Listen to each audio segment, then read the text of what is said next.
She's like the James Brown of the photo industry. Hardest working person. Thank you. All right, so the intro, workaholic. Would that be accurate? True. World traveler, and animal lover. True. Yeah. Named one of Harper's Bazaar top wedding photographers of 2016. True. Yeah. Just launched your fine art print shop, which I'd love to get into. You want to tell us a little bit about that? Sure. 2016 was a fun year. We, like all of us, it's always about updating your websites and your brands. And so we launched that, and then also kind of took the time to take some personal work and really kind of organize that into just a place that we'd be able to sell prints of those in a way that was easy and organized and showcased it. That wasn't going to make more work for us. I think I've talked to several of you that everyone said, oh, if somebody wants to buy one of our prints, and you go, okay, now what size do I do it? How expensive is that? How do I get it to you? And it's actually more work to actually fulfill that order when it's a fine art print like that, if you don't go through all the process. So we finally took the time and did that. We learned that together, that it's a lot harder than just ordering a print, right? This is a very nice man here. We put him through a lot in 2016. No, you guys were fine. You taught us some stuff, so that's great. What would be something that if you could look back to when you started shooting, a bit of advice that you wish someone had given you?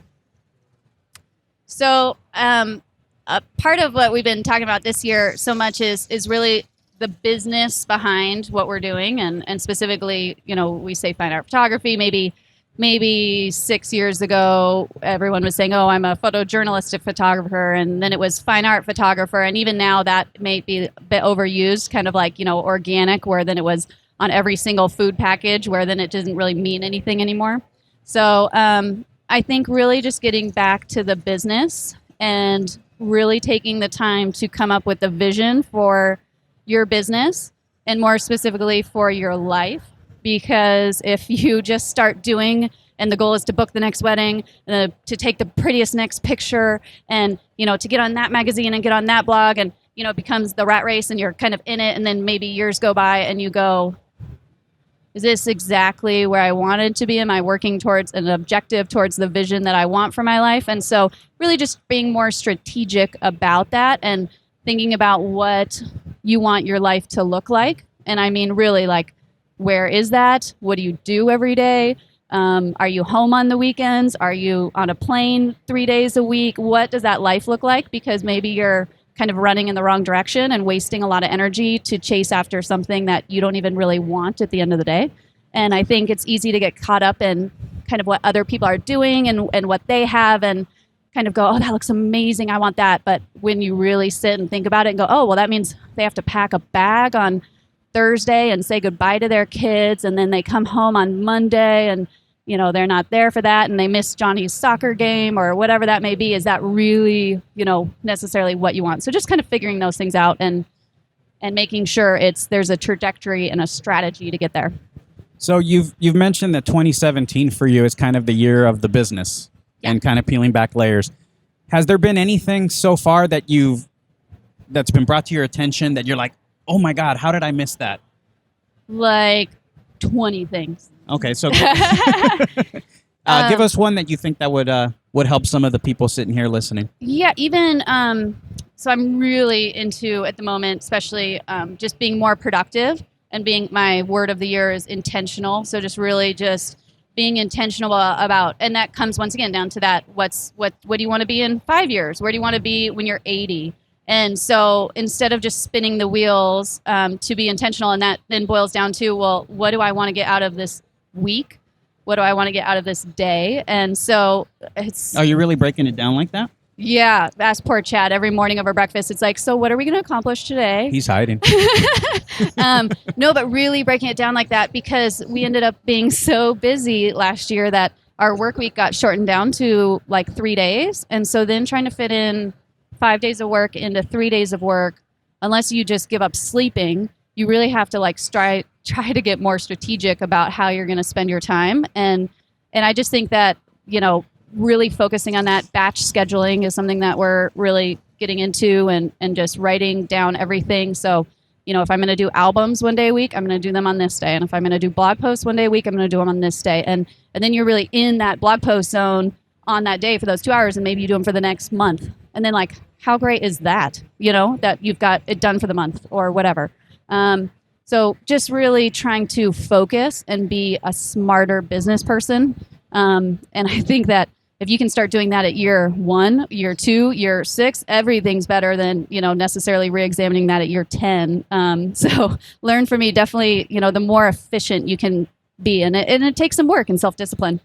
So when we were interviewing Greg, he mentioned it took him a couple of years to actually become profitable. How long before you were profitable? Well, I started kind of at a different time. And I think we talk about this a lot, that it's hard to necessarily for me to tell you exactly what you should be doing in your first year of business, because when I maybe started doing weddings 10 years ago, the market was totally different. And even from when Greg really started full-time 3 years ago, it's totally different than when I did. How has it changed?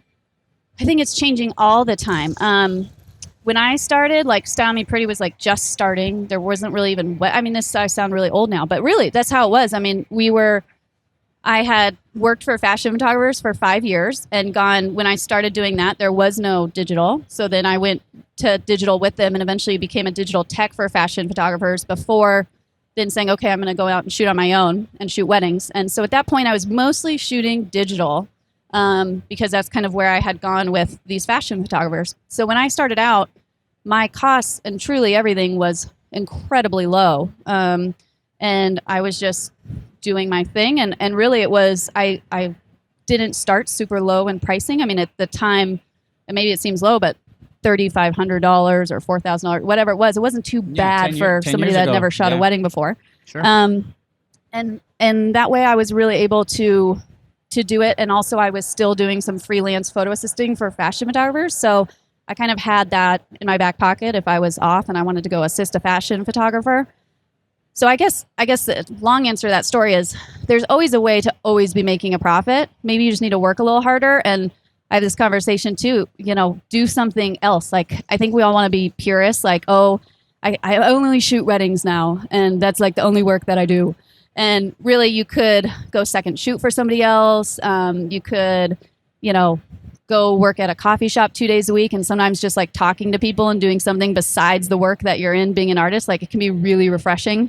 I was just telling Cohen that I was a fashion photographer's assistant like 7 years ago. And I got a call 3 weeks ago for Patrick Demarchelier that they needed a third photo assistant. And I was like, okay, well, I haven't done this for about 8 years. So I immediately call my friend who's a photo assistant still for fashion photographers and go like, what's different? Like, what am I going to have to do? And what do you do with social media now? Like there wasn't even social media back then. And that's how old it was. And literally I went and lugged equipment around and watched like the most amazing fashion photographer. Oh, wait. So you did take the gig? I did it. Oh, okay. Well, because part of it is also January and you're supposed to do things that terrify you, right? Okay. So I was like, check. So I went and did it and it was so refreshing. And at the end of 14 hours and running up and down the beach and holding umbrellas and whatever, I like got a check in the mail for $250. And I was like, how am I going to spend it? Did you frame it? And it was really fun. And it just reminded me too that like, wow, if we work hard at weddings, but we're also very fortunate to be able to charge the amount that we do charge. And, I think perspective is always just a really healthy thing. And just once in a while, just doing something that's like totally uncomfortable or just saying to your friend, like, hey, I just need to go to a wedding and like not be the main guy and just second shoot. And just, it's just healthy to just get another fresh perspective and just do something different for a day. And that's like personal work too. It could be that, we shot a lot of endangered species this year and traveled to Africa and it's refreshing. Keeps you fresh. Tell us about this, this worthwhile cause that you're involved with, shooting endangered species and the prints and the charity aspect of that. Yeah. So we, first and foremost, I've always been an animal lover, and it's really, really probably my greatest passion next to art and photography. And I'd always wanted to photograph endangered species and kind of combine these two things, but I never really knew how I wanted to do it. And we kind of got the idea to partner with some nonprofits. We had two that are like leading in the world of conservation. One is an elephant orphanage in Kenya, and the other is a wildlife conservancy partnered with Tusk, which is involved with like Prince William. And they've got this big 65,000 acres in northern Kenya where they fenced it off, and they've got guys with guns walking around to make sure nobody kills these animals. So we went there and just hung out with them and photographed both places for a couple weeks and created a series that we ended up selling to benefit these conservancies and to support their work, and also just to breed awareness and just to show how beautiful these animals are, and just kind of bring that passion project to life. So it was refreshing, and we were able to raise a lot of money to support their work. So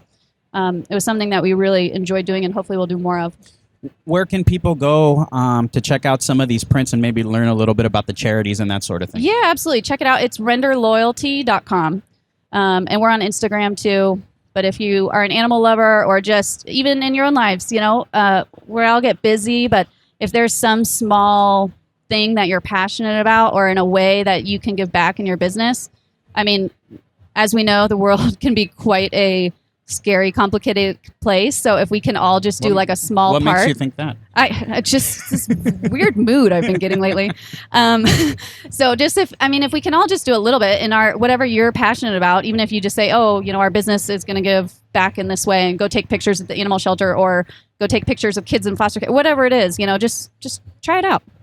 Does that all kind of refresh you as an artist? I think absolutely, and I think it also, once again, perspective, just to really just realize why you're doing things, and make sure, once again, that you're building a business and a life and everything that you really feel that has meaning and so important. I think it's easy to get caught up in like, how many Instagram followers do I have? And this is super important. And, in the big picture, you really need to have a life and a career and a passion that you're really proud of, and that you, at the end of the day, can go look in the mirror and be like, I like that person. I'm not just saying this because she's sitting up here. Go check out the stuff. I love animal photography, and it's some of the most amazing stuff I've seen, especially the stuff of the elephants. It's a great series. Thank you. So something I always find interesting is you and Chad are like a husband and wife team. We are. He's And hiding. It's always interesting. I'm sure there's a few husband and wives teams over here. How is it working with your spouse? How are you guys able to separate the business from the personal life? Yeah, we don't. I don't know. Balance. Everyone likes to talk about balance, right? And I don't know. I think when you do something, I've thought about this a lot. When you do something for, say, 40 hours, 50 hours, if you're shooting a wedding, 60 hours a week, it's really hard for that not to become your life. It really can be all-consuming. If we're in the office all week and then we're traveling all weekend and going to a wedding, I mean, at the end of the day, like, there's not a lot else we're doing. It's this. And so what we've just found is once again, we should be enjoying the journey and be like really doing projects and working with people that we're inspired by. And as a couple, we've definitely learned through the years that establishing who's doing what, being more organized. And I think this applies to anybody, even if you're just working with an assistant or an office manager. The more organized you can be, the less you have issues of, miscommunication or things. You provide a solid plan for the business and for us too as a couple. So Can I tell a cute story though about how I think that you Sure. guys? Okay, so they're on the East Coast for the most of the year, and I'll call them around 4:00 in the afternoon, our time, so 7:00 in Florida, and they're always cooking dinner together. It's like the cutest thing. It got to the point where when I would call them in the afternoon, I'd be like, "Oh, so what's for dinner tonight?" No, it's true. That is one thing. I mean, we do when we are home and we're not traveling. It's really important to us. We're into really trying to be healthy and to exercise every morning, and that's like where that like time scheduling, like we have it like scheduled for workout in the morning and these things, and cooking dinner, and on Sunday, like getting the, meal prep. And so then it makes you more organized because you're not wasting time trying to do all that. You can be more focused on your business. So we try to, let's say if it's at the latest 6:30, really turn it off, pour a glass of wine, maybe put Friends on, cook some dinner, something like that. Just for background noise, clearly. Yeah. Anybody have any questions? Yeah, so we did shoot the entire series on contacts, which was like important to me because obviously shooting moving big wild animals on medium format film makes a lot of sense, right? When it's like, hold on, manual focus, click clunk, and like the lion's like, we're like, oh, this is a good experiment to see what happens. I don't think anyone's done this before. But we survived, and the wildlife were surprisingly okay with the organic clunk. So it was a 350. It's a really big lens. I have to shoot it on a monopod. You cannot possibly handhold it. Yeah, with the 120 back. The detail in some of the shots is amazing. Like the ability to see the hair on like the elephant, it's like crazy. It's great stuff. Really fun, and that's really just I mean, more than anything else, I hoped by the time we got to Africa we could really actually do it, but it really was an experiment. Like, can we do this? I don't know. Let's try. And we shot quite a bit, but for the most part, it was fun to see what you could do with it. And so same thing. It's really I shoot a lot of wild horses with that as well, and it's a fun way to kind of play with that context. How do you travel with all of that equipment? Luckily, Chad works out, so He wants to flex too. no, yeah, he's like, no, seriously, no, really, we're pretty good. We have these old Pelican made these bags years ago that are like, we're soft sided. They're the only bags we've been found that can go underneath the seat of those teeny tiny planes, like when you go to the islands. And they're like, give me your camera bag. And you're like, no, it fits. And it's the only one that goes. And we get in lots of fights with flight attendants. So we have 2 of those, and they fit a surprising amount, all our camera gear. So that goes with us carry-on. So just 2 of those. And then we've got one big suitcase that's the light bag that all just gets checked. So worst case, if that got delayed, we could still shoot and do everything. But we're always kind of editing. And, I mean, we've got tripod. We're not the lightest travelers. But I'm also and we shoot both film and digital. So not only do we have 3 contacts that we're traveling with because we got to have a backup, but we also have our digital bodies and all the lighting and everything like that. So, and I'm a big maybe worrywart. So I always have backups for the backups. And, once you get into some island in the middle of nowhere or anything like that, the last thing you want to do is go, oh, I need some photo equipment. So we like to try to be prepared. How did you come up with the idea for the fine art print shop? Not only the elephant stuff, but you've shot some really cool destination stuff I've seen, and that we've been helping prepare and all that. Well, in the main focus, we did a lot of travel stuff, and I think a lot of us, as you travel, you just shoot a lot, and then it just goes and sits on a hard drive, and it's kind of nice to dust it off and do something with it. And then I've also really loved photographing horses for a long time, so just kind of bringing those passion projects in, and it gave me an excuse to go and shoot more personal work, which I think is important. So anything that can really inspire you to kind of give yourself an assignment in a way and just do it for your own creativity. It's going to make your actual work better. What's the longest you've gone in the last year without shooting? That's a good question. Like not even an iPhone or like film? No, not even an iPhone. Like you did not physically take a photograph. Oh, like never. I take pictures every day. Yeah, I have a cute dog, so. Yeah, he's very cute. Axel, Yeah. Right? Yeah, he'd fit perfect up here. Next time. We'll bring him next year. You're not the first person to mention that we need a dog on the campsite. I'm just saying, it would be really cute, and I'd be more comfortable petting a dog right now. Yeah, so back to business. Is the print shop actually profitable for you? Of course. Like, we're here to talk about business. And I think the cool thing with it is if you don't have to do much to get it set up. So we kind of lumped it into our website revamp. So theoretically, it wasn't a lot. It was a lot of time. That's what we didn't. And so if I look at return on time, as of right now, the answer would be definitely not. And that's definitely, I'll be very, very honest, because you've got to rescan things and stuff like that. And at this point, it's more of a long-term thing. We just launched it like 2 months ago. So with anything like that, the nice thing is, though, if you've already got the images and they're just kind of sitting there, if you can get up a website or something like a page that's less expensive, then great. Then there's not a heavy investment of going and doing that. But what we're also trying to do, and I think you guys should all think about that, is, passive income. If there's anything that you can do that doesn't require you to get up and go somewhere and do something, and that's really kind of what we're working into more of our long-term plan, is things like that it's great when a print sale comes in and you can go, okay, order and out the door, and that's nice to see. But there's lots of different ways to do that. And sometimes it's just something as simple as a change to the workflow. One thing we started doing was KT, all of her weddings are medium scans. But when it was stuff that was going to be like for animal stuff, we just started scanning it large off the beginning. It was costing her a couple bucks more per roll, but she didn't have to worry about later going back and having it rescanned. Yeah. And I think at this point, we've learned a lot. Yeah, so we have. if any of you guys go to do it, like he totally knows what to do now.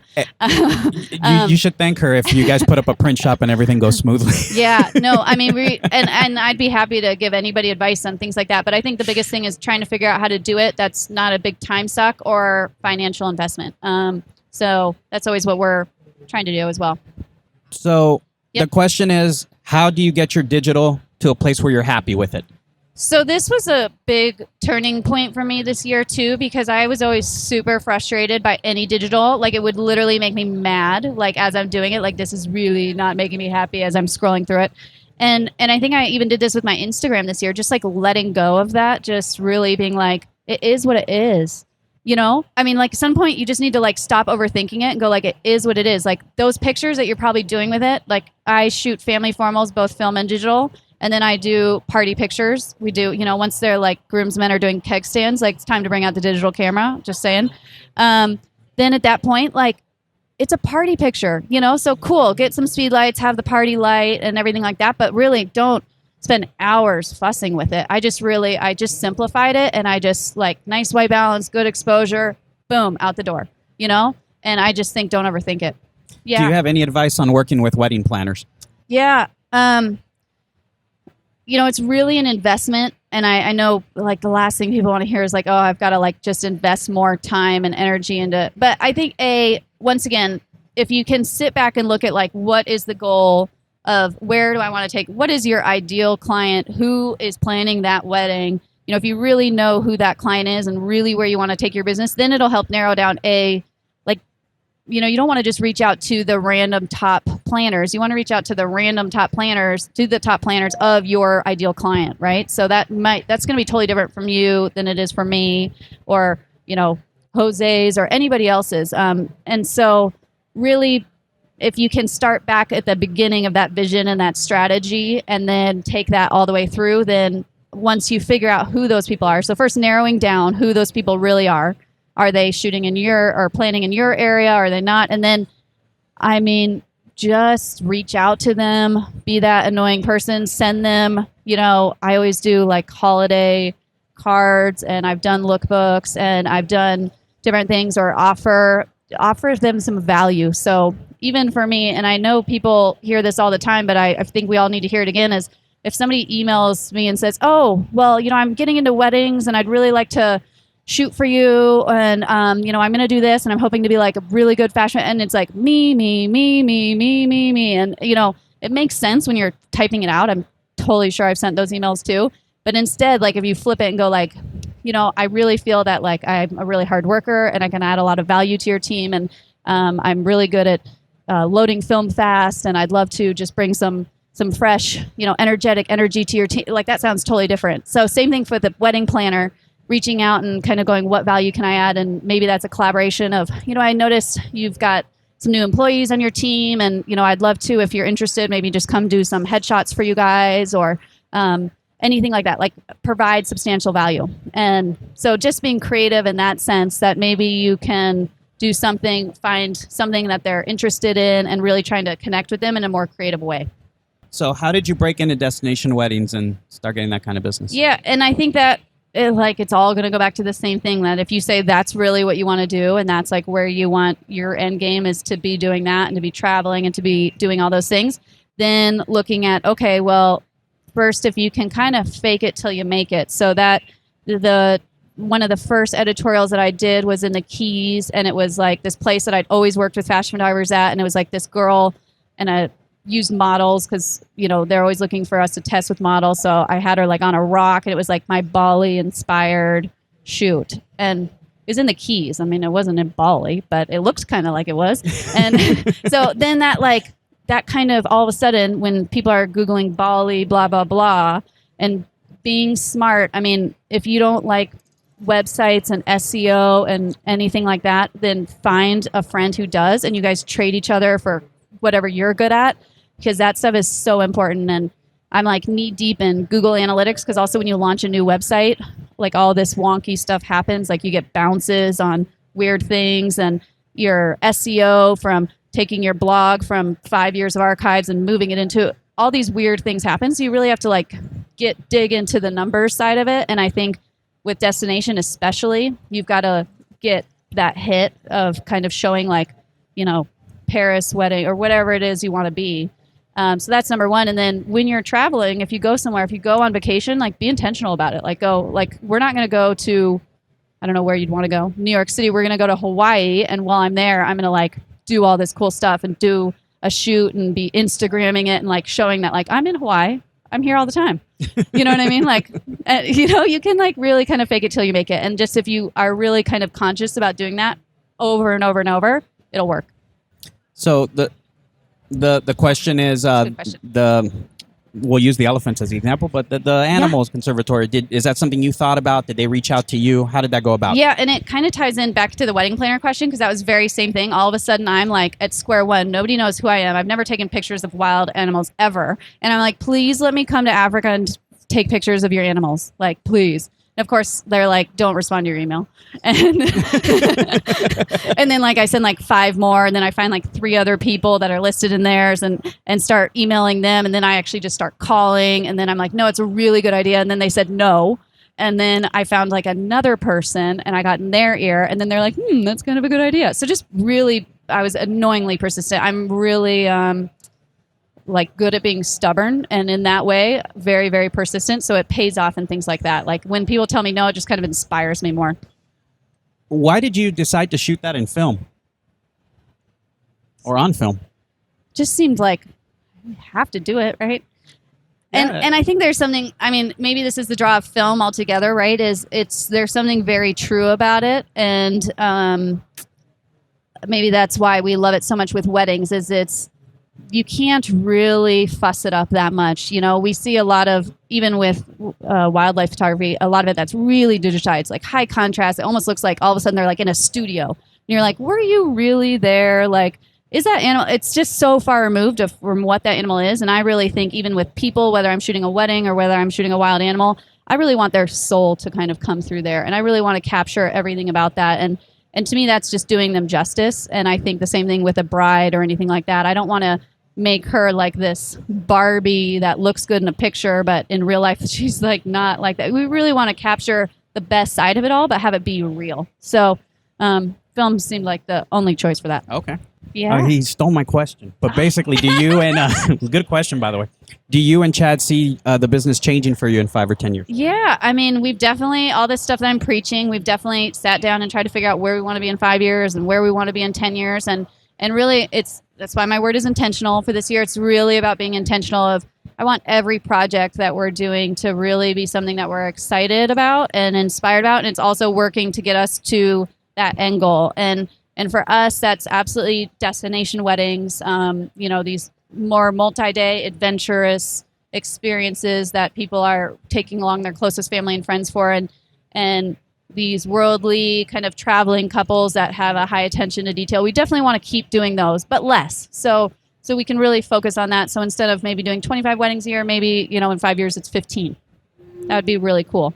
And we want to be doing more conservation work and doing more of that as well. So that's kind of our trajectory of where we're trying to take it, and to be having a bit more time for life. So that's where we're really focusing our energies into learning how to be more efficient people, be more productive, and just have more time for all those other things that the last couple of years we haven't had a lot of time for.